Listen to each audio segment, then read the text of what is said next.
welcome back to the TooManyCasts podcast. I'm your host, Ryan Sierra, the podcast that talks about how there's too many podcasts in the world today. And you're going to love this guy. He is a local author, renowned for quite a few books and quite a few collaborations. Sir, would you go ahead, introduce yourself? Hey, I'm James Noll, and I am a author, teacher, musician from Fredericksburg, Virginia. That's a lovely, concise note, and we can get into it further in here, how I am of a similar bend as well. So that'll be cool. First question. So I am an aspiring author. Currently, we just call those writers. And as someone who is growing ever since 2016, and who is still making mistakes and still learning to this day, as an author yourself, have you ever written anything that you now cringe at when you look back and you're like, "Oh, I'm so much better. That was so embarrassing."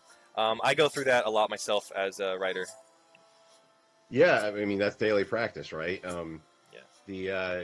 If you're looking at the thing that I most recently wrote, it's what I referred, or what my writing partner Chip referred to as a robust outline. I got into, instead of just only planning out novels using some sort of structure or template, I started writing them out as scripts first, and the most recent one I got through Act 2, went back and revised a whole bunch of stuff, and really haven't been able to get through Act 3 yet. But immediately after doing that second round of development, I started reading over some of the earlier scenes that I wrote and started cringing immediately. It's like, oh yeah, this definitely needs a lot of work.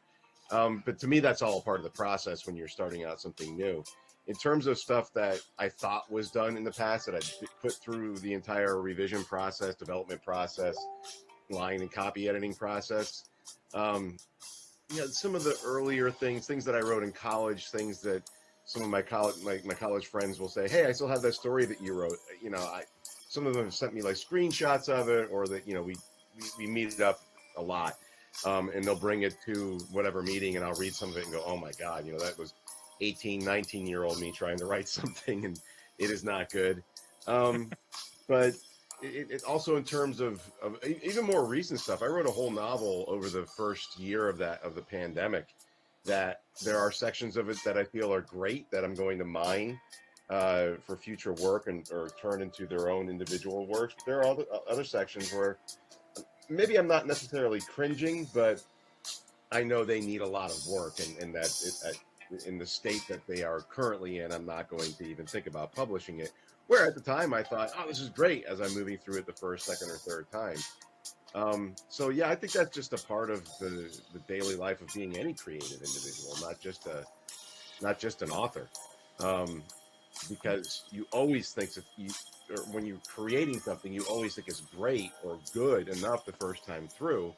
And if you don't go into the process knowing that you're going to change it, you're not really engaging in the process. You're just writing first drafts and moving on. Yeah. That is exactly, very well put. That's exactly how I am all the time as well. I thankfully, and now I'm naturally a gardener writer, as it's called by some people. So it wasn't too hard for me to get over the hump of not overthinking and just getting into writing a rough draft. Right. In fact, one of the things that carries me through is momentum writing, Mm-hmm. and I think that must be particular, because I was talking to someone at actually the recent Comic and Toy Con that we were at. There was another author there. And I was mentioning momentum writing to them, and they were nice, but they seemed like they didn't quite get it.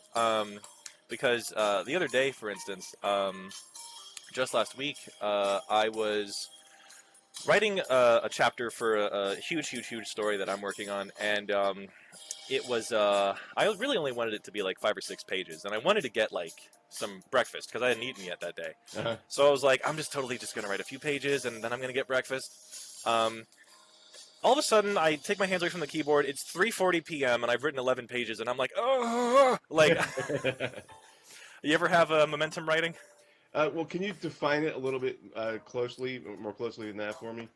Yeah, so it's just when you're in that state of flow and you think you're gonna write like only maybe like a few pages, but all of a sudden the story takes on a life of its own. Prior to doing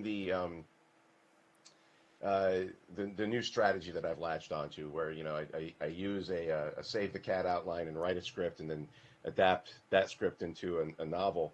When I was writing new things, new work, strictly in prose form, I would try for 1,000 words a day. And what you're talking about is, that 1,000 words a day would suddenly turn into 2,000 words, Yeah. just because I got into it. And it's not always like that. Sometimes I would get, depending on my level of exhaustion or creativity, or the opposite, I would get 300 words in a day or 500 words in a day, just so long as I was getting it done. But yeah, sometimes the narrative takes off, you get into it, you're moving along, and there's really no reason to stop, because for me at least, I don't know if this is the case for you or anybody else who writes, that type of momentum doesn't happen every single time, because Hmm. writing is hard. Creativity is more difficult than people give it credit for. Um, I can sit and write 500 to 1,000 words, and it might take me 2 hours. It might take me a half hour. It really depends on where I am in the process and what it is I'm trying to write. Um, but I don't think I've ever. Well, I've heard some authors talk about, "Yeah, I write 10,000 words a day." I'm like, wow, that's really hard for me to do. But I've probably gotten, depending on what it is that I'm writing, up to 2 or 3,000 words before I decide to call it in. And like I said, it could take 3 hours to do that. It could take 2,000 words. Probably take at least 3 hours to do, because you write and you stop, and you get inspired, and you go and get something to eat, and you write and you keep on going. Um, it also depends on the type of writing. I'm a teacher, and I'm doing a class right now. And I've got to write a paper to get the grad credit for it. And Monday was the first day of writing, and I wrote 1,700 words, without even thinking about it. And that, not to make it that sound bad, but like after an hour and a half of writing, I looked up and I went, "Oh crap! I wrote, more than an eighth of my paper already," and it came fairly naturally. Versus right now, I'm in the part of the paper that requires a lot of research, so I'm doing a lot of reading, and this, because I have to incorporate other sources, it might take me a couple of days to get to the same word count, because of the reasoning and the logic, and all the other information that I have to blend with the text. So it it's it's not few and far between, but it does happen frequently, infrequently, just depending on whatever it is that I'm writing. Oh, of course. That, yep. It's funny, in my case, I'm a bit privileged because the story I'm writing is very huge, and so what happens is if I'm not in a particularly garden writing, rough draft writing kind of mood, I will actually just go back in the gazillions of chapters I've written so far and revise one of those, Hmm. so that way I can say, "Oh, I wrote today. I revised a chapter." Oh yeah, Um, I've heard people, and I do this too. They to get their writing session started, they'll go back 5 pages and start reading and revising to, like you said, get the momentum to go into the next chapter or the next thousand yeah. words. Oh, completely. Yeah. Um, so alternating here into some good old personal life. Okay. It's interesting. I was looking at your like career synopsis in your CV on one of your one of the I think it was Goodreads. Okay. Yeah. Because you don't have a Wikipedia, so I was like, oh God. Sorry. No, me neither, right? um, let's see. So I've noticed we've had a similar like CV here. So because I've actually worked in food service as well. How would you compare the jobs? Because it said sandwich maker and line cook. Right. Um, both are in the food industry, but obviously both are two different jobs. But both are being in the back because it's actually making the food. You're not Yeah. necessarily like a server. So how do they compare and differentiate? Well, when I wrote that particular biography, little excerpt of biography, I was just having fun with it, and I decided to list all the jobs I'd ever had since I was a teenager. Starting off with the yogurt maker, frozen yogurt surfer. That's Um, right. the sandwich maker part.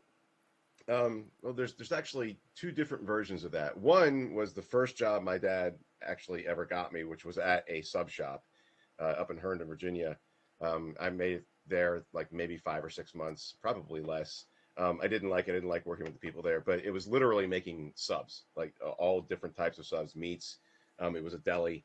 So there's that type of thing. And I never worked in a Subway, nickel or a quarter raise or something like that per hour. And then after prep, you go up to sandwich, which is standing next to the grill cook, and then you're on grill. And they had a non-smoking grill too, where that because the dining room was smaller, you did both sandwich and grill cook. But anyways, the point is, for at Sammy T's, what the sandwich was, is you're toasting the bread, you're microwaving the potatoes, you're serving the soup, you're prepping all of the stuff that the grill cook has to get ready to plate later on. You're serving, you're getting the plates ready, and then you're putting them up and taking the orders down. So you're like a minor chef at that point, or Yeah, not even chef, grill cook. We were not chefs; we were cooking. that's right. Yeah, there's that there's that difference I've noticed. And there's some in my experience too. It's really bizarre. I don't know what's going on, and I don't know if this is going to drum up wounds, but like I know that there's a rivalry between like academically taught like school like chef people and Right. like job experience cooks. Right. Probably. I mean, the chefs, the ones I would consider to be real chefs, have gone to school for it, and there's a lot of chemistry that you need to understand, and all sorts of other things that I don't even know about because I've never taken those classes. But they're well educated in learning how to cook. Whereas the job I got at Sammy T's, I went through the motions like that I just explained. I got hired as a Yeah. dishwasher, and then wanted more money, so I went up to prep, and wanted more money, so I went up to the sandwich and ended up on the grill just because I wanted more money. But I wouldn't say I was a chef by any stretch of the imagination. Right, right. Um, I know how to yeah, cook. It did teach me how to cook, and there's a difference. I'm not, cooking like amazing meals for people that are creative and beautiful, but I do know how to cook now. right. Oh, oh, of course, of course. Yeah, yeah. Um, yeah, goodness. I recently took a cooking class over at the Whittingham in downtown. Okay. And our chef teacher, he was so like happy and friendly. But he was this older guy who, you know, he had a bit of tenacity to him. But I was just like, how are you so happy? Because people in the food Yeah. service aren't happy. And he was like, "Oh, I've never been in the food service. I went through school, and I'm actually a private in-home cook for like retirement homes um, and like parties and stuff." And I'm like, "Oh, that's why." Yeah. You know what you're doing, and you're paid well. Yeah, Yeah. I it was awesome. I did have a lot of friends who I made, friends with at the various restaurants where I worked, who ended up going into, they went to culinary school. Some of them are chefs, some of them aren't, but they're in the same position. One of them is now working, I think, down in William and Mary. He's like the head chef for the college down there, Oh wow. um, Okay. and he's both college educated and went to culinary school. Um, and I think, other than the fact that he's dealing with the same things that you deal with in a kitchen, like a restaurant kitchen, that he loves his job for the same reason. It's like, no, he's like in charge. It's not just working on the line and sweating buckets in 105-degree heats, 120 degrees in the kitchen. It's a completely different role. Yeah, yeah. Um, completely. And you know it's interesting because I have done front and back at this point and delivery. Yeah. So because there was a restaurant in downtown that was doing delivery.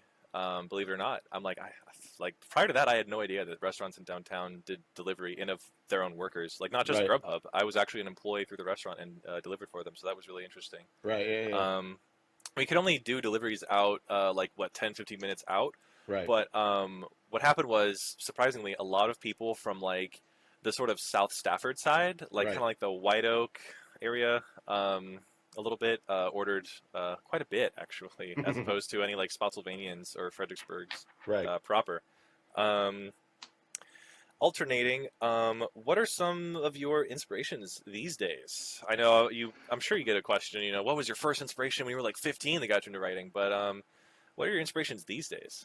Yeah, it's always difficult to answer those questions. My students ask me all the time, like, "What's your favorite movie? What's your favorite book? What's your favorite band? What's your favorite song?" It's like, I don't know. I like to listen to music. I like to I like to read books. I watch movies and and all that stuff. I mean, if I were to look at my orders on Amazon right now.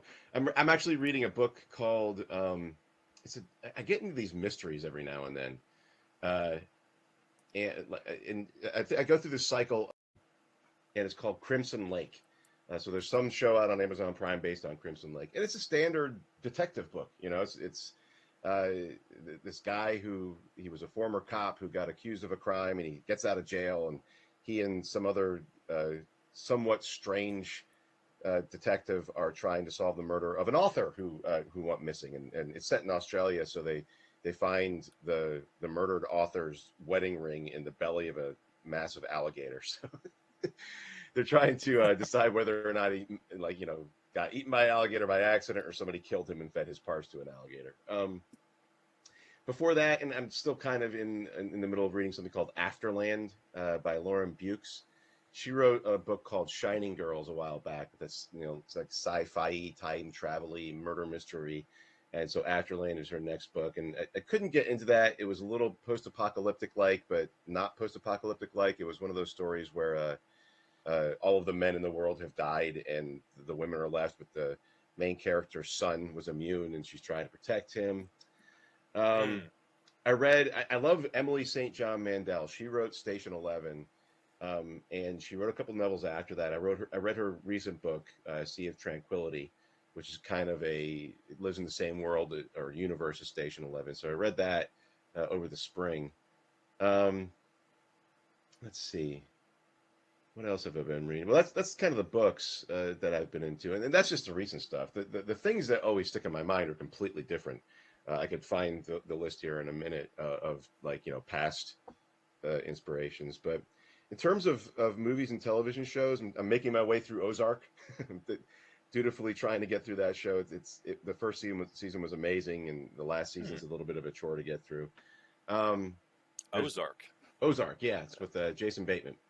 Okay. It's on Netflix right now. Of Okay. course, Stranger Things. My wife and I watched.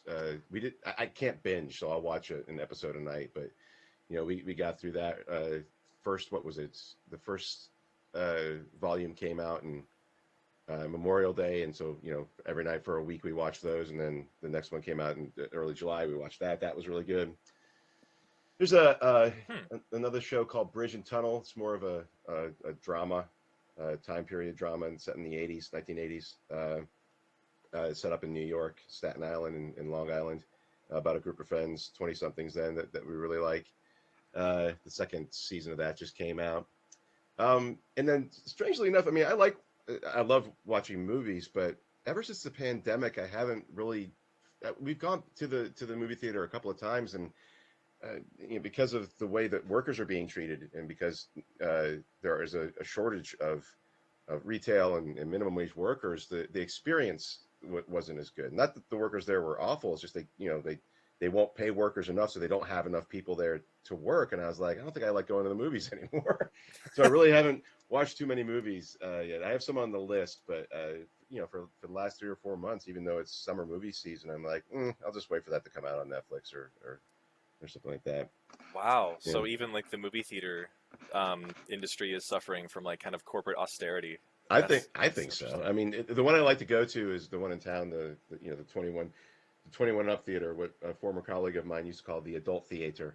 Uh, but like I used to go up there, and you grab a beer, you go have a seat and watch the flick, and it was nice. But now I go up and everything's kind of a little bit dirty because they're not paying enough and they don't have enough workers, so you spend 30 minutes standing in line, and then on top of that, I think the movie industry is still reeling from what happened with the pandemic, and other than some of the Marvel movies, and not all of those are great, there hasn't been a lot that I've wanted to see. So That is, yeah, wow.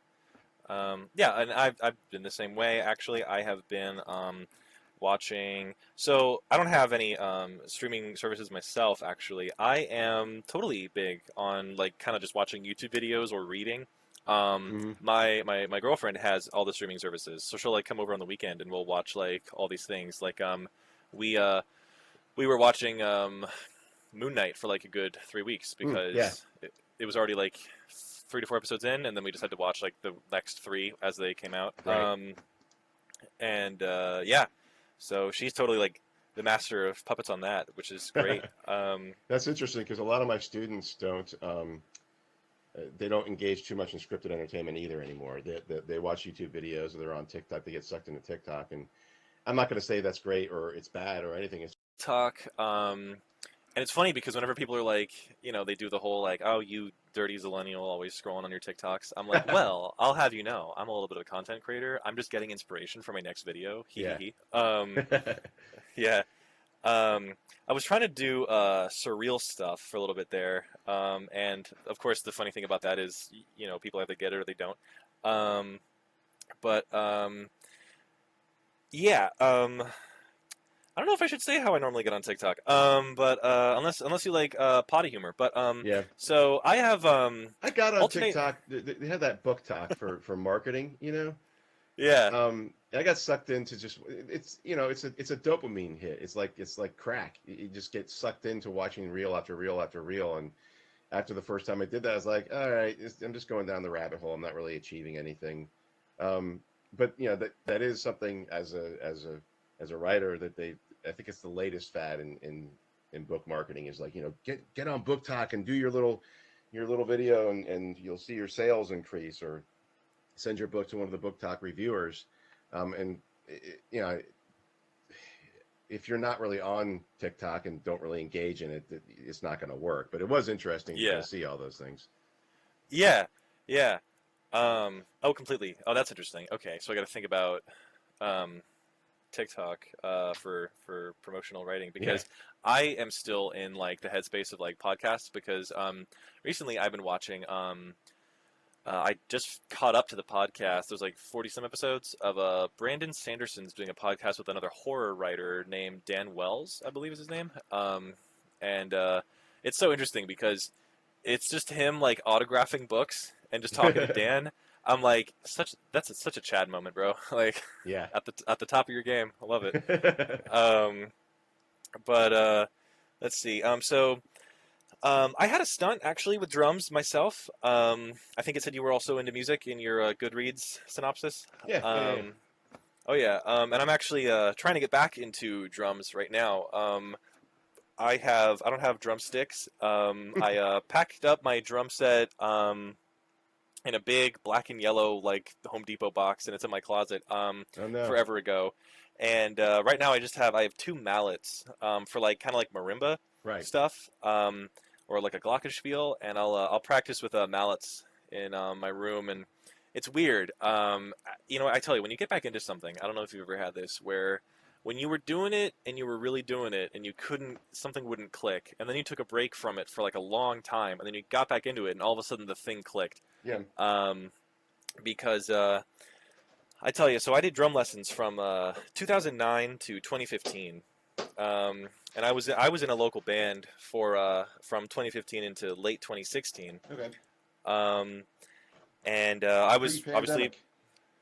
yeah, oh Yeah. of course, and I was obviously a drummer, and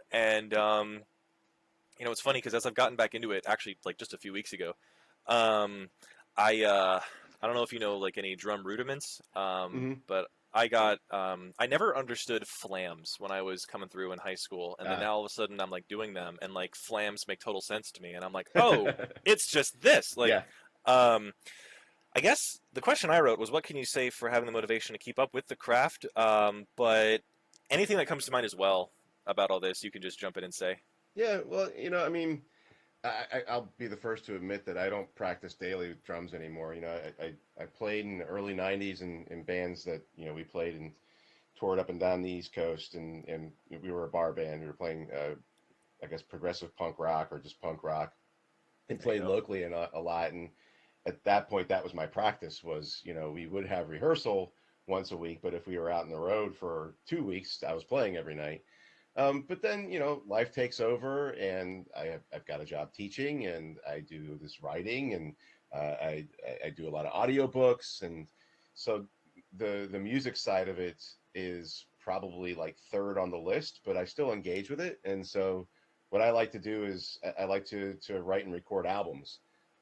You've got all of the tools that you need now for music production. You can get on your computer in a DAW.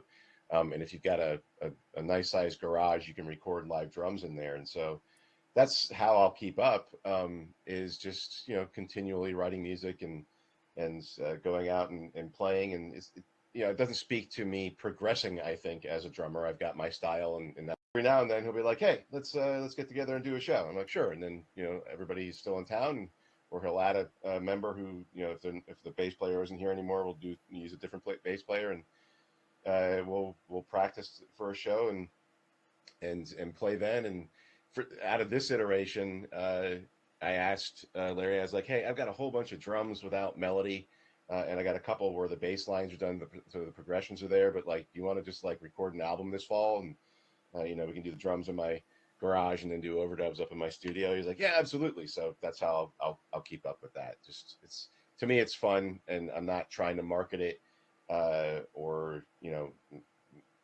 create a side gig out of it. That's the one outlet where it's like, because marketing's hard and it takes a lot of money and effort, and it's like, I'm just going to do this because I like to do it. Yeah, I remember. Yeah, marketing is hard. Good God. So I remember when I first published I self-published a trilogy of books in 2016, and I did it through, I don't even know what they're called. Just a self-publishing company, I guess. They were just really like a printing house. Sometimes I've heard that called Vanity. Other times I've just heard that just called self-publishing. Yeah. But so they said that. So it's really weird because my stuff is still on Amazon from way back when. Yeah. But it's not by it's not, you can't find me by search, because I tried to look up my name in the book and it didn't come up. And so I was like, oh, did they take me off because it's been forever? Right. But I actually went back on an old link and put it on Amazon or whatever, and I tried out the link and it worked. So I'm like, I guess I'm still on there. Yeah. But yeah. So I did the whole thing where it was like Amazon and then Barnes and Noble online, and like stuff like that. But the thing that I saw a lot of material gain out of was like local books and just using the self-publishing business as like a printing house, because then Mhm. it was like, okay, you just like can print my book and then I can like take this and like sell this in like Right. local coffee shops and stuff, and Right. that actually I saw like immediate gains on that, which was cool. But obviously it was a little bit, and then I just didn't stick with it because then I wrote more stories. Right. Right. Yeah. Yeah. Um, yeah, so yeah, marketing definitely. And it's so funny too because of course you think that it should be easy because we live in this time where it's like, oh, you can just, social media is everywhere. Right. But that just only raises the stakes. So Well, it's an art in itself, and it's also data based, and you got to have the time to cull through all the different stuff that you're doing. If you've got an email list, if you've got books up on KDP, if you've got you've got your podcast, and trying to figure out who you're going to target, who you're not going to target, it's a completely different job from just being the creative person. Um, and on top of that, if you're going to, the advice I've always heard is, don't try to do all of the social media outlets. Don't try to be on TikTok and Twitter and Instagram and Facebook and wherever else you're going. Pick one and roll with it.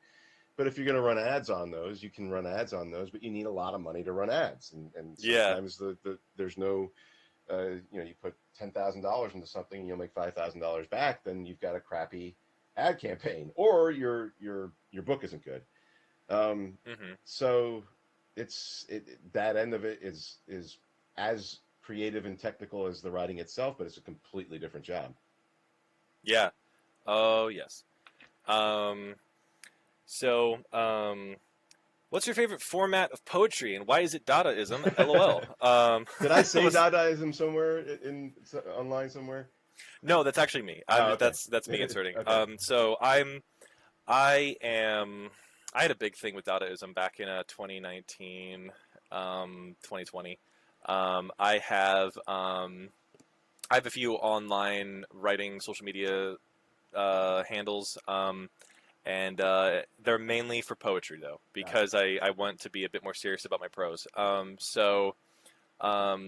I've posted like a lot of Dadaism stuff, and I know the whole thing is like it's like such a it's an interestingly surreal format because it's just it's like just messing up letters and words. But I got big into surrealism kind of around pandemic time. Hmm. Um, Perfect time to do and it. yeah, yeah. Um, but yeah, yeah. So, what is your favorite format of poetry? Well, it's funny that you mentioned Dadaism because that was one of my I found Dadaism attractive to begin with was because it is the punk rock of the early 20th century. You know, they were railing against all of the older generation who got the younger generation into World War One, and they decided to forego any sort of gatekeepers and say, no, we're going to call art whatever we want.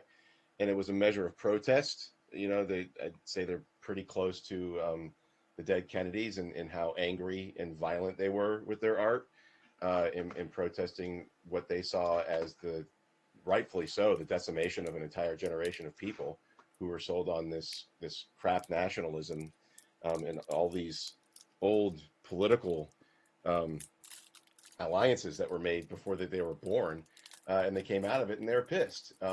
But instead of fighting, they protested with their art, and so that was the one of the things. And then just the idea that art doesn't have to be something that you have to study necessarily endlessly at these very high end bourgeois type of academies. You can learn it on your own what they're doing, or you can turn anything that you want into art and say this is creative, this is art, and this is what I'm trying to do with it. And so that's even with the poetry, with the found poetry, or the which we now put on refrigerators. These give you a whole bunch of Yeah, words, and you organize it around. Um, right, right. I would say that writing and that poetry appealed to me for that particular reason. But I really found myself drawn to the visual representations of Dadaism because of how brutal it was, because of the protest aspect of it, and because it was so different from the classical forms of art. That I enjoy it all, but I remember thinking I really enjoy what they're doing with Dadaism. I use it sometimes when teaching Hemingway to explain how mad that generation or how angry that generation was, um, because of World War One and because they thought they had been duped. And I showed them a couple of the pieces that were definitely protest art. Uh, and out of that comes an enjoyment of E. E. Cummings because he decided he was going to break all those forms and do what he wanted with it. Um, and some of his prose, I forget the book that he wrote about his time in the French Foreign Legion. I think it's called The Enormous Room. I love that book that he wrote, even though he's largely known as a poet. He wrote a memoir of that particular time. But yeah, definitely that's the attraction of Dadaism, is basically giving the middle finger to anybody who says you only can be creative in this one way, and it's only for appreciation. You can, in my point of view, coming from the time period that I did and getting involved in the punk rock scene, the answer is no. You can do it yourself. It's like nobody's there's nobody who says you can't do stuff on your own, especially creatively. And if they are, I'm not going to say they're wrong, but that's the type of person that you rail against. They're the ones who just say tradition for tradition's sake, and that's not the way that we progress as human beings. Sure. Oh man, that's yeah. I resonate. Because I was really big into online publishing for a bit there. Before, but kind of actually before everything went to crap recently. Like right before, it was really weird because around kind of early, like late 2018, maybe mid 2019, it kind of dawned on me that like Wattpad was kind of going down Hmm. as the quality of the site was just going down. And these aren't just my complaints; these are other people's complaints. Now they complain about different things. Like there Right. was a thing for a while there where people, I guess there was this thing called offline libraries where you could save a story and then you could read it offline without being connected to the internet. And then Wattpad did this thing where they only made it so that you could only do that with like two stories. And so people were like, "Oh my God, you're totally like monetizing this thing that normally people just totally had as like this liberty." Right. I never had an issue with that, but I just had an issue with like they took away forums and all these things, and they just Right. like gutted they completely gutted their website, Huh. and I'm like, oh no, now I have to go back to traditional publishing. um, but it's totally true. Right now, I can rather proudly say because I don't have any like just stream of consciousness poetry on it. I'm on Inkit, which is this one. It's another writer social media site akin to like Wattpad or Quotev or something. But and I am a working on a fiction prose story right there. It's a specific twist on Greek mythological characters. But mainly it is going to be like ambient music because I don't know if this is like an ADHD thing, but I totally get caught up in like lyrical music and I just want to like sing along to it, so I can't. I get distracted. What's your take on writing to music? I've heard kind of both sides so far. Like I remember when I was coming up through college, I saw a few articles, and when I was at the local writers club on campus, they were like, "Oh yeah, writing to music is like actually bad. It's a myth that it helps you." But as I've gotten older, so I'm writing like this big story that I'm only just doing on Google Docs. It's different from the Inked one, and what's happening though is it is a it's like a sci-fi fantasy adventure that isn't afraid to get dark, and so I'll write some scary scenes, and nothing helps me more than all the bajillions. I don't know if you've seen them, but there's like just so many now, like dark horror ambient hour-long videos on YouTube to just play in the background, and it's just like evil white noise. And Right. I'm like, Yeah. this is great. Like, I love writing that stuff. If I want to write like a scary scene. Yeah. Yeah. It can be quiet. I can be out on my front porch enjoying the wind and sometimes the cars driving by. If I get the mood, I'll turn music on. But whatever it is, usually it's in the background. And yeah, I listen. I like rock, so I'll and I got Spotify, so I'll tell it to play a list of classic rock or early rock, or sometimes I'll get into gypsy jazz or whatever it is I feel like listening to. I can't listen to like any sort of informational podcasts because then I'm listening to the information rather than uh, focusing on the work. But Right. it really just depends on what my mood is. I've never like written to any ambient stuff, not because I feel like it's bad, just because it just wasn't my choice. But Okay. that it's again, it just depends on what my mood is. Sometimes, like you were talking earlier on about getting into this flow of writing, I won't even know what's going on around me because I'm into the particular scene or chapter or whatever it is I'm writing, and I don't care that something is or isn't on in the background. The only thing I Hmm. can't do is have if there's people around, I do not want to write when there's people around because invariably they're going to ask me a question and break whatever concentration I had. And I can't have television on. I mean, I'll watch a couple of shows at night just to relax before I go to bed, and then I have to read to be able to go to sleep. But then my attention is on that.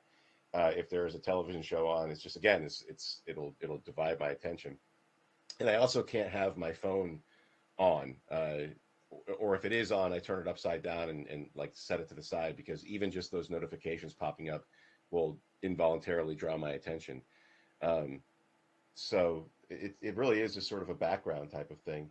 And it's also nice because there's a lot of, there's writing and then you stop and then you think and then you listen to some of the music and maybe that inspires me. Maybe it isn't. Maybe it's just a nice way for my brain to take a break before I delve back in. And so if it's going to be that way, I want stuff that I actually like to listen to. Oh, for sure. Yeah. Um, Completely. Um, yeah. There's little I can say on that because you just put it so succinctly. That's exactly how it goes. Cool. I would I mean, all I can say is I would recommend writing to ambiance because that's fun, especially if you're like a horror writer. I don't Yeah. know, like,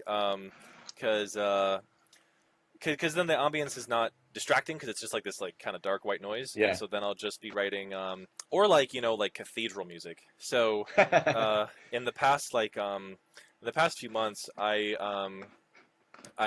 was working part of this big project on Google Docs here, a scene where a guy is in a church and he's talking to the pastor and they're having one of those dramatic movie scenes where they're Right. deliberating on faith and stuff, and I was like, oh man, I need to listen to like choir cathedral music because that's totally what this scene is.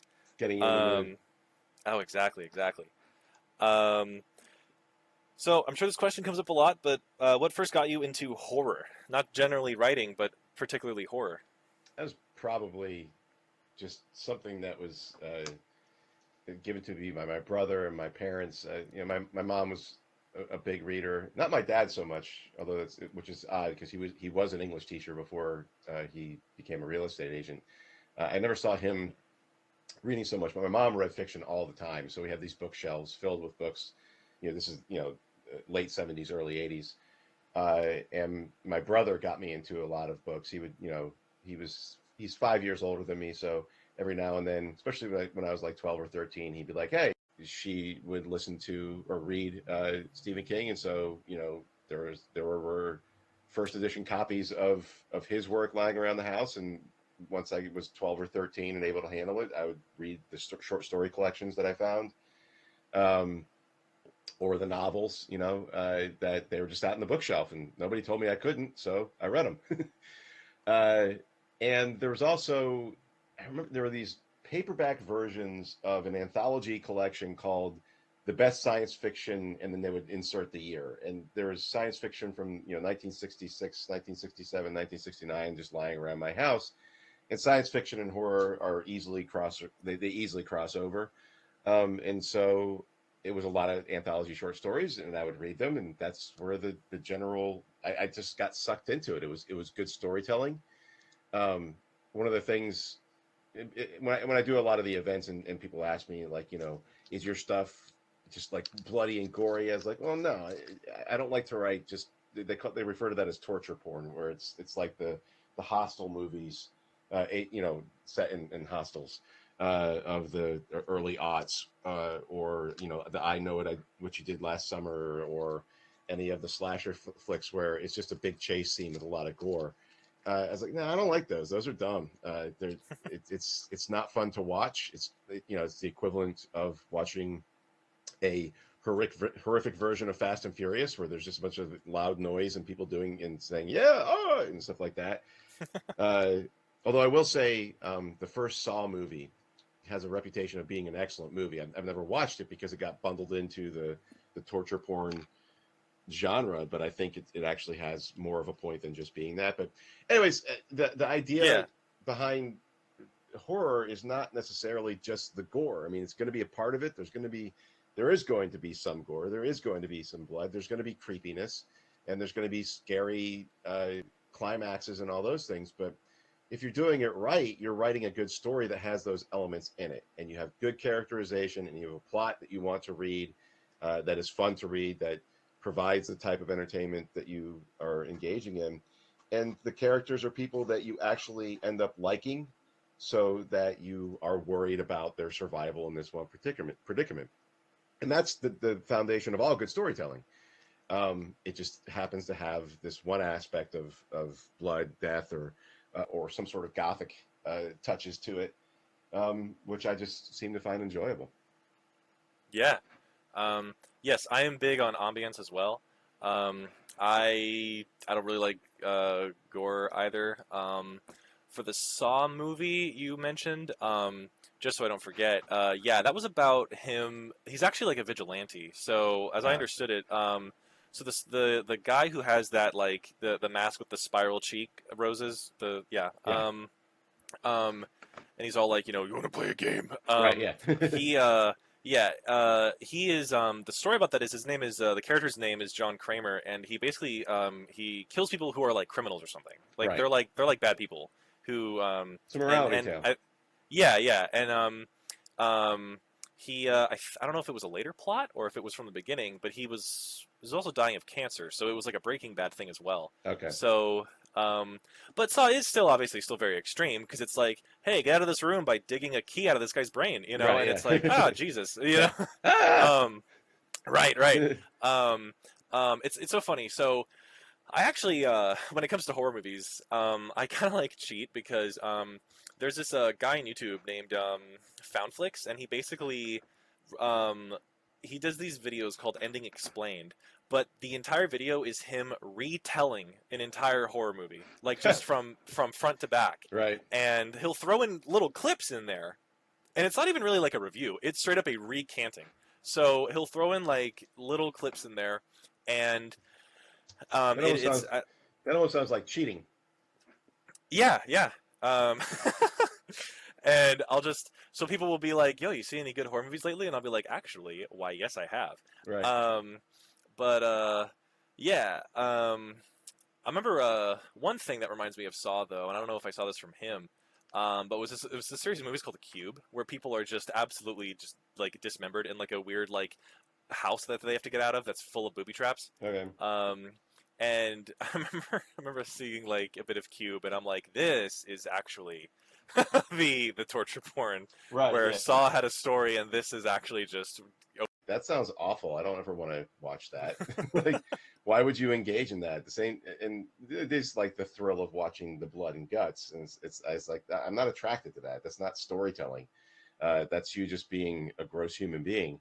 And that's also why I'm never going to watch any of the Human Centipede movies. It's just oh awful yeah, for the sake of awfulness. And I saw the trailer for it, and I went, yeah, no, that's just gross. There's nothing. There's no point in watching that for me. And which is why Stephen King is so popular, is because yes, he operates in the horror, science fiction, fantasy realm, but he actually tells stories, and he creates characters that you care about, and that's what I like. That's what's entertaining to me. yeah. Not watching people die and blood spurt out of their neck.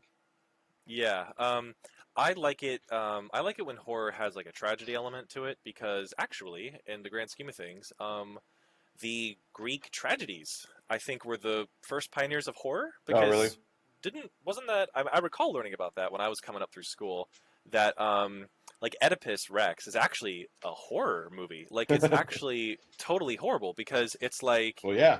it's he doesn't he like gouges his eyes out at the end after realizing he's fornicated with his mom and killed his Right. dad Yeah. and all these things like it's actually like a horror story. Yeah. It's just straight up like horror, and it reminds me a lot of Final Destination, those stupid Final Destination movies Yeah. that came out in the thousands because it was like oh there's a prophecy and it can't be avoided and da da da da, Right. and I'm like that's literally like Cassandra from like the what is it Battle for Troy stories Okay. in the Greek tales because Cassandra is all like oh my god the Trojans are going to do this and that and everyone's like whatever shut up and then Yeah. like it happens um and then like the whole Oedipus thing is and then like because it's also about like plagues right because he like is trying to avoid fate or something weird or because he's in that town where his dad was once ruling because he kills like King Laius after he answers the Sphinx riddles or something. Okay. Yeah. I um never. I don't think I ever read Oedipus. I didn't read any of the Greek tragedies when I was in school. oh my god wait Yeah. are you not teaching those now though Well, that's so I interesting. teach American literature mainly. Oh that's So right that's right. and AP Lit, which is can be based in American literature, but that's all argumentative based, and we're reading speeches and pamphlets and nonfiction a lot in there. So Oh, of course, the, yeah. If you're like a later skill level, because this was stuff in like ninth, 10th grade. yeah, Yeah, yeah, yeah, exactly, yeah, yeah, yeah, yeah. Um, but I like it. I like now in the modern times. I like it when horror has a tragedy element. Like one of the things that's interesting is like The Grudge, because it's this super scary mystery, right? Because it's like this lady comes out, she's got hair in her eyes, she's gonna get you, she's gonna, and then you're like, oh, that's scary. But then like the backstory is like it's about this mystery because it's like why is there this evil vindictive ghost here? right. And then you learn the tragedy where no, I think there was two different ones, but one of them was a girl who like had a boyfriend who like hung her or something weird. And so it was like, oh, that's sad. And so it's like interesting when the horror gets that when it's like a horror mystery that has like a tragic backstory. You're like, oh, that's compelling and sad now. Right, yeah, yeah, and Yeah, it makes it interesting. And there's always going to be a large degree of irony involved. What you're talking about there is the monster is actually the victim, so yeah, a lot of yeah, horror depends on that type of ironic twist, and there's nothing wrong with it. It's a part of the genre. It's part of the fun of reading or viewing or consuming that stuff is trying to see where that twist has been broadcast without your knowledge, yeah. and picking up on all those little details. I refer to it when I taught creative writing when I was in Spotsylvania, and when I was telling my creative writing students when they wanted to write that type of stuff, I was like, you got to watch The Sixth Sense. That's that was the reason that movie was so good, is because M. Night Shyamalan showed you all of the clues to reveal the twist. You just didn't realize it until he told you at the end. And then on a second viewing, you're like, oh yeah, oh now I get it, and that's the fun of that movie. Yeah. Oh, completely. It's so funny. Sixth Sense was actually my first horror movie that I ever watched. And so I was 10 years old. And really random thing about me, but not that random if we're talking about this. I love actually watching horror movies before I have to go to bed, as opposed to during the day, because I can trick my mind into not giving me a nightmare. Because what can happen is if I watch it right before bed, Right. then I'm not processing it. Kind of. I see what you're talking about. There was I forget the name of the movie. Uh, it was a second in the zombie movie uh, series. Let me see if I can look it up online here. But anyways, I remember that, this was it came out a long time ago. Um, and it was in the middle of the afternoon. I went and saw a matinee of it because my family was going to be back. They were away for the weekend. They were going to be back. So I was like, well, if I want to go see this movie, I'm going to go see it now. And I got to the end. It was just so bleak and and and dark at the end. I remember walking out. My wife called me. She's like, "Hey, did you enjoy the movie?" I was like, "I don't know why I see these things. Like, I'm super depressed right now. It was just such a sad, tragic ending that did not have any sort of uplifting to it whatsoever. And here I am in the middle of the afternoon, stuck with this." Right. Oh my god. Yeah. Oh my god. Definitely. It's so interesting though, because normally when I see bitter endings like that, there's usually some kind of provocative. It's usually thought provoking. Like I remember forever ago, I saw the movie John Dillinger with Johnny Depp. Right. Um, and at the end, he like spoiler because this is more than a 10-year-old movie at this point. Yeah. Spoiler, he like dies. They like get John Dillinger, Well, yeah. Yeah. and it's this like sad ending where his like girlfriend is all like, oh man, but it's like thought provoking because they're like, well, he did leave a life of crime. Like it's like, huh. Like it kind of makes Right. you. It's more of those like a sad ending that makes you think, as opposed to just be like kind of like bleakly depressed or whatever. But yeah, yeah, And um, he was a criminal, and that's the thing about those movies. They yeah, always are like, "Oh, he wasn't that bad." I was like, "I'm sure he was pretty bad." You probably yeah. you wouldn't like the guy in what he was doing. It's Hmm. 28 Weeks Later is a movie I was referring to, the Danny Boyle zombie movie. This the second in the series. The first one I liked because there was some hope at the end of it. The second one, hints at the end of the world essentially, as these zombies escape Britain. Um, and same Hmm. thing with there was a like the recent remake of Dawn of the Dead, the most recent one, where the zombies were fast. That one also had a super bleak ending. I was like, oh god. I mean, it hits you really hard. It's hard to get past Yeah. those things. Hmm. Yeah. Yeah. Um. So it's still on topic, kind of, but perfect segue. Do you have any favorite horror YouTubers, or are you even that big into things? Yeah, I don't. And or have you heard of the meme where the dude is like number 15 Burger King Foot Lettuce? No, no, I don't. Again, this might be showing my age. I don't really engage too much on YouTube. Um, I just it's just not something that I do. Every now and then I'll go in and the there's some there's a musician that I subscribe to his page. Let's see if I can bring it up here. Uh,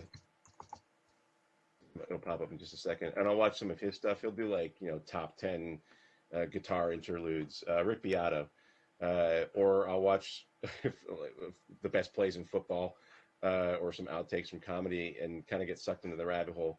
But I don't really go on YouTube for entertainment. Like I said, if whenever I'm winding down from the day, I'll go on and watch scripted entertainment, and I think that's definitely an age thing. I mean, I'm 50, and YouTube was just sort of this thing where you put your own stupid videos on. Same with TikTok and all that stuff, but Right. Yeah. I don't go there for entertainment. I get entertained otherwise. That's actually once again a bit similar to me. I Well, and it's a bit of a trend too.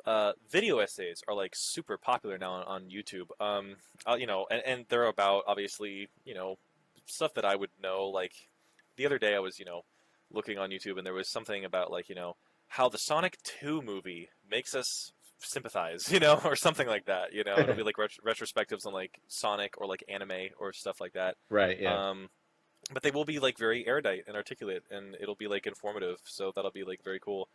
Um, Yeah, it's interesting. That's that people are looking at doing academic treaties on pop culture. Completely. Yeah. One more personal question, and then I want to totally dive into our works. Because obviously, I want to promote you. So let's see. I make electronic music, I would call it, on YouTube. The project is called Destitute Funk. Obviously, this is going to be uploaded to my. I have a small playlist where I have like 6 songs that I'm the most proud of out of like the 30-ish songs that I did from like 2020 to 2021.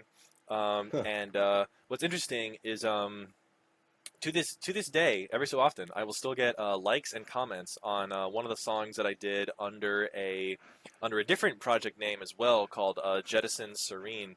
Um, and Jettison, just for context, Jettison Serene is the one kind of around like early 2021, and Destitute Funk is kind of in the later half. And I guess I left a comment. And it's so funny because I got on my high horse and everything, and I was a bit emotional that night. I left a rather like high horsey comment on a Porter Robinson video. If you know who Porter Robinson is, he's like a big he's a big musician known for like I guess like electronic or artcore music. He did this one thing called, I think it was Shelter. Shelter was like a huge song back in like 2017. Okay. Um, and I left a comment on it. I totally thought it was just going to get lost in the sauce, and it did not. It got like a bunch of upvotes and people replying, being all like, "Oh my god, dude, like Huh. I'll check out your work." And it was just me, being like totally like in my feelings about how beautiful his song was and how it was inspiring me to make my own music.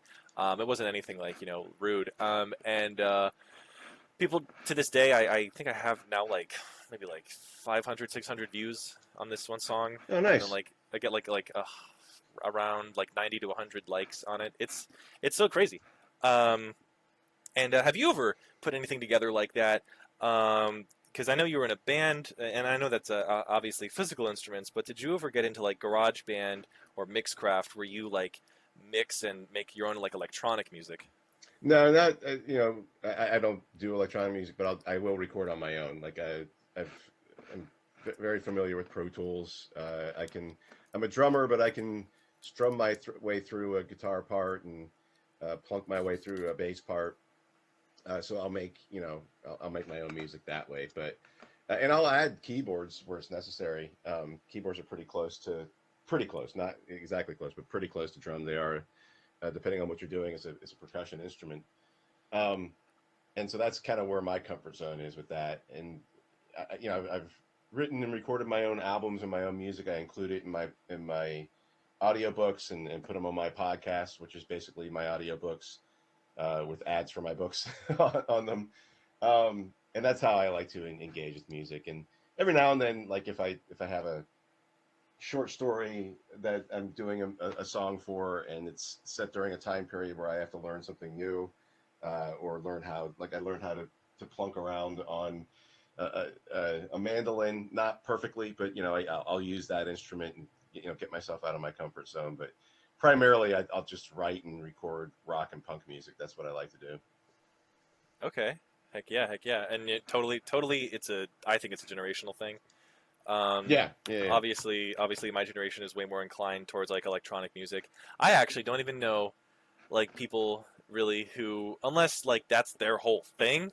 I don't know anyone who just casually just knows piano anymore. Like it was so funny because I was looking back forever ago. I was looking at a Wikipedia page about like pastimes from the 1800s, and people would actually play. There was like every house had like a family piano that Hmm. everyone would like play for fun because that was the Right. Xbox back then. Was Yeah. like the family piano downstairs, and obviously no one does that at No, all no, no, around my age group. no. Like, um, so getting on to promoting um, stories and getting ourselves out there, I'll do mine first because I'm shorter.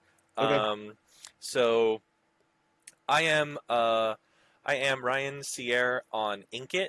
It's INKITT, I think dot com.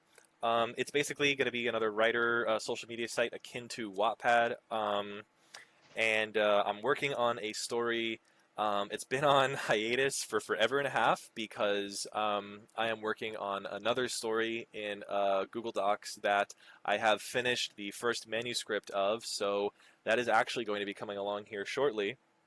I hope to send that to um, like a publisher in the next few months. But the story on Inkit is called Helaros of the First Noll. Helaros of the First Noll. It is about an ancient Greek mythological figure um, who is from the island of Strongili, which in modern times is called in English Santorini, Greece. Hmm.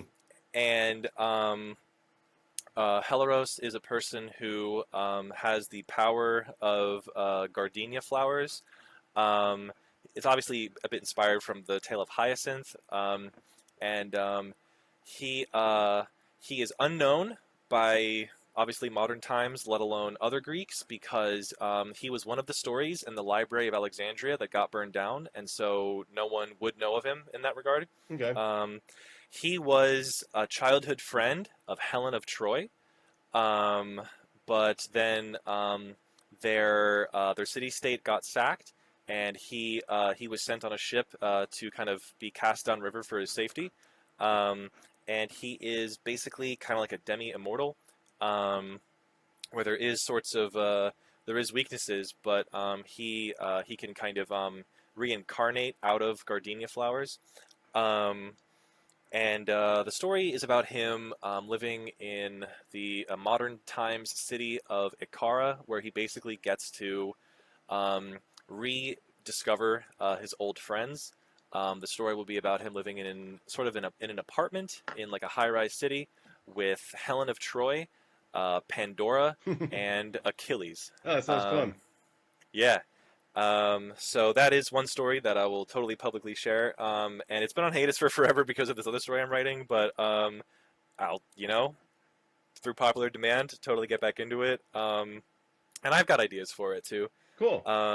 So with that said, on to you, good sir. All right. So my latest book is called Mungwort, Mungwort, and it's about a young lady who comes back into town, into Spotsylvania. It's set in Spotsylvania, looking for her estranged father, and she ends up on this farm where it's kind of like a work farm. One of my readers described it as the island of Dr. Moreau with plants. And she has to solve the mystery of where her father is and try to get off the farm before all these horrible things happen to her and her newly found work or co-workers. Oh yeah, I've seen a bit of Dr. Moreau. He's like the science experiment guy who experiments on people and animals, right? Yeah. This one Yeah. plant-based stuff, thyroviral spillover is what Oh, that's referred to. okay. But yeah, that's this latest one, and I'm working on the sequel to that right now. Right now, it's called the tentative title is Planet Kill Death Kill. The idea is to create somewhat of an arc similar to what they did with the Marvel movies, where you have a group of people with uh, specific special powers outside of what Marvel does, who are facing this large threat. And so it's a planned 5 to 7 book series. So the next one is if Mungwort was the origin tale of the first hero, our Captain America type hero, the next one is the introduction of the next person who's going to be involved in this larger plot. Sounds good. Yeah, it's a lot of Um, fun. yeah, yeah. Any other things you want to promote? I think weren't you working on a movie or? No, those are the only two things. I'm also if I do this other thing on the side, it's a lot of fun. It's similar to what artists do when they draw caricatures for people. I call it my customized short story service, where Yes. people can. I'm opening it up in September for pre-orders, and the pre-orders only last a month. I got a certain amount that I'll do, but there's 2 different versions of it. There's basic and deluxe. You choose from 6 different templates, from zombie apocalypse to Be the Murderer to YA action adventure science fiction story. And with the basic service, you can just insert your name or the name of whoever you're getting this story for, and their pronouns, and I'll switch all that stuff out, and I'll send you the ebook and the PDF version and the covers and all the illustrations that go along with it. Or for the deluxe version, it costs a little bit more. You can add 3 details that I have to rewrite or rework into the story in some sort of meaningful way. So you're still choosing from the same template, still giving me your name and your pronouns. But in addition to that, like the first one of these I ever did, my customer or my client wanted them all out on on Halloween. So people usually get them as gifts, either for themselves or for somebody they know they would like that type of thing. Okay. Yeah. So a good spooky Halloween time. Yeah, yeah. That's around the time I want to get my much more private story I'm working on out and about. Totally, because I got the manuscript done, and so I need to and it's so funny because this is the first time I've tried to really trad pub. Like, how do you? I mean, I've got deets, so I guess I just hit him up and I'm just like, hey, got this manuscript. I've revised it a little bit too. Right. You guys want to make me famous?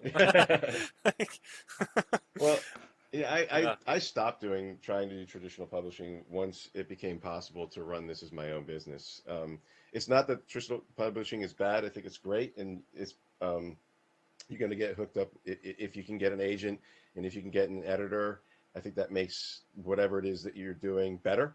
But that doesn't mean that you can't do it yourself. And so I've always, around 2013 is when I decided I'm going to go the self-publishing route. And I still hire my own editors. I still hire my own proofreaders and my own beta readers. You become the business at that point. And so I think the problem with traditional publishing is, the idea that you'll still have to do everything that I'm doing for my own business, but other people get money for all of your effort. You're still going to have to go to events. You're still going to have to advertise and market on your own, because unless you're a celebrity author, the traditional publishers don't have the money to build their mid list the way they used to. On the downside, there's the idea of, first of all, you have to do it all yourself, and your book still might not be good. And you're not going to have the benefits of having that larger company behind you. So there's pluses and minuses to it, but I just chose to do it this way because when it comes to all the creative stuff I've ever done, starting with music and ending with this, I've always done it myself, and there's no reason, as far as I'm concerned, not to. Yeah. How do you do self-publishing yourself, or is that a trade secret? Oh no, I mean all the resources are out there. This is what the internet has definitely had a positive influence on. I mean, I use KDP to print my own stuff in the physical realm, but you can also just, if you don't want to do the events like I do, you can do everything online digitally. There's Ingram Spark if you want to print your own hard copies. The main and that's just for the printing end. But in terms of finding beta readers, I've got an email list, and whenever I'm putting out something new and I get to the point where it's ready for beta readers, I'll put out a call and hey, does anybody want to read this and give me feedback? And invariably I'll get 5 or 6 people who can do it there. I've got one, her name's Steph Huddleston. She beta read and gave me some feedback for Mungwort. She's online. She lives in Australia. I used her last time. There are book cover artists that you can contract on freelance. There's development editors and copy and line editors that you can pay for online. If you go to readsy.com, there's a whole list of them there. So beta readers is something I'm interested in. Yeah, and that's just informal feedback. When we were talking at the Fredericksburg Con, I mentioned the James River Writers. They're down in Richmond, but that's also a great resource to get beta readers and feedback for the stuff that you're writing. But yeah, you just got to do it all yourself. And I enjoy doing that aspect of it. It costs money, and that's the negative side is you have to pay all these people. Whereas if you got an agent who sold your stuff to a particular publishing house, they're paying for it, and they give you $15,000, $20,000 for your novel, and then you'll get a percentage of the sales after that. but you're not going to make everything from it. So it's a trade-off. It's when you're doing it on your own, you're responsible for everything. If you go the other route and you don't want to worry about any of uh, the marketing and the business ends, then you don't have to. But you're not going to get as much money unless your book takes off. So Right. and that's really hard to do. I mean, it's I'm not going to say Sure. it's a pipe dream, but it's definitely difficult. There are a lot of people out there writing books. There's a lot of good content out there. There's a lot of awesome novelists out there that you have to compete with. Yeah. Right now we're in the age of Brandon Sanderson, so you know. Yeah. No, it's just it's so interesting. I go to Books a Million, and he's got books like. A lot. That's another thing that you can use to generate interest and get money for your projects. Yeah. Yeah. Oh yeah. Well, quick question. One of the things you sent me was the Encyclopedia Bizarre by Noel Bronson. Yeah. Is that a pseudonym? No, that's my last name and the artist's last name. Jamie Bronson did all the art. Oh, okay. See, I'm so big on stage names myself. Okay. It's funny whenever people ask me like, what's your name? I always go legally. Government name. What's my government name? Exactly. Yeah. Exactly. Yeah, I like that. Oh, that was a project. My friend and I, Jamie Bronson. He's a local artist. He does a lot of cool art downtown. And he and I put together a menagerie of hybrid monsters like skeels and sniders, like eels mixed with scorpions and snakes mixed with spiders, and those were all my creations. And then he created the art for it, and I wrote the lore and the quote unquote encyclopedia entries that defines them. And we created this whole backstory that there's this corporation called Single Corp that's creating them, and there's advertisements throughout the whole thing, and it was a lot of fun. It was a fun project. wow. I'm gonna have to get you guys hooked up with me on something because I got some plans. But shout out to Jimmy Bronson. Yeah. Well, with that, thank you for coming on. Yeah. This has been the Too Many Casts podcast, the podcast where we mention how there's too many podcasts in the world today. And with that, I will I'll be seeing you around. Yeah. And go ahead, guys. Check out Mungwort. And my website, silverhammer.studio. Silverhammer.studio. And I will put these in the description. Sweet. Of course. Yeah, Mr. Noll. Excellent, Ryan. Thank you. Thank you very much for having me on. Have a good day. All right, man. Take it easy.